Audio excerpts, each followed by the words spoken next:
Assalamualaikum warahmatullahi wabarakatuh. Perkenalkan, nama saya Meilia Anggraini dengan NIM 212111339 dari kelas 4G Prodi Hukum Ekonomi Syariah yang akan menjelaskan tentang ayat-ayat yang merumuskan konsep jual beli.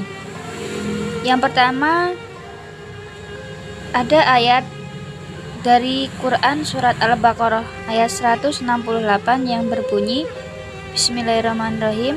Ya ayyuhan nasu kulu mimma fil ard halalan thayyiba wala tatabi'u khutuwati syaiton innahu lakum aduwwum mubin.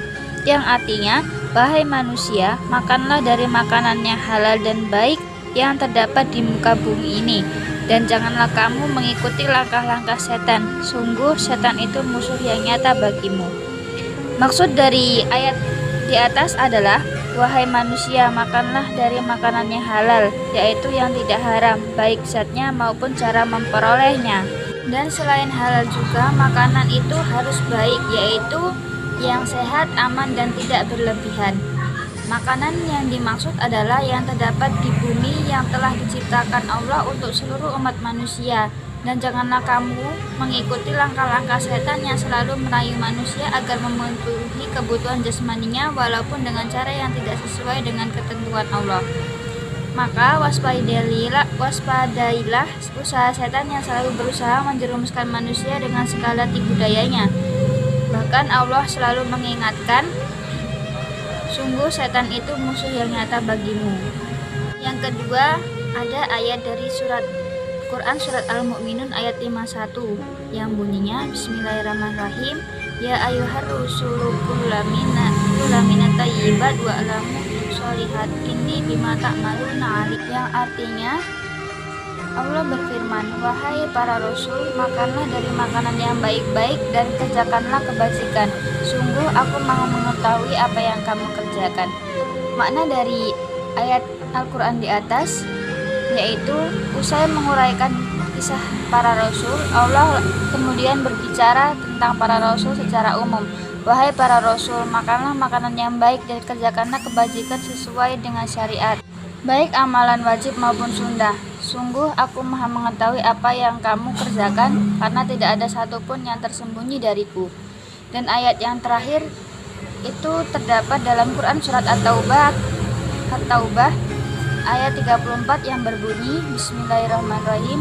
Ya ayyuhalladzina amanu inna katsira minal ahbari waruhbani la ya'kuluna amwalan nasi bil batili wa yusaddu an sabilillah walladzina yanqizuna dhahaba wal fiddata wa lam yunfiquna fi sabilillah fabasyirhum bi'adzabin alim.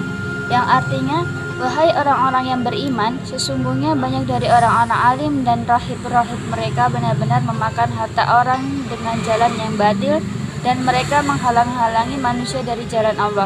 Dan orang-orang yang menyimpan emas dan perak tidak menginfakkannya di jalan Allah, maka berikanlah kabar gembira kepada mereka bahwa mereka akan mendapat azab yang pedih.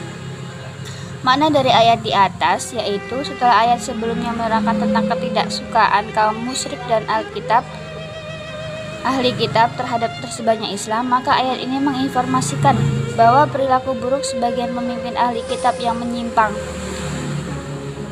Sesungguhnya banyak dari orang alim Yahudi dan rahib-rahib Nasrani, mereka benar-benar memakan harta orang dengan jalan yang batil, baik dengan jalan suap penyuap, meminta bayaran dalam proses penebusan dosa riba, berbuat curang, mencuri, termasuk menganjurkan berinfak namun untuk kesejahteraan diri sendiri.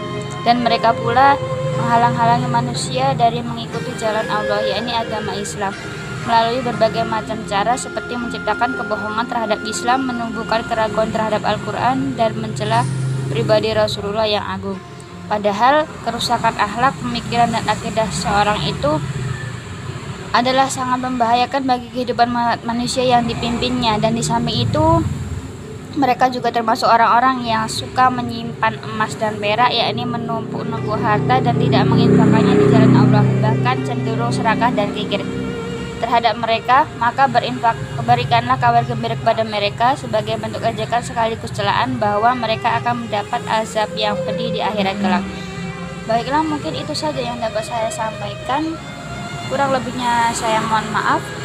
Wabillahi taufiq wal hidayah. Wassalamualaikum warahmatullahi wabarakatuh.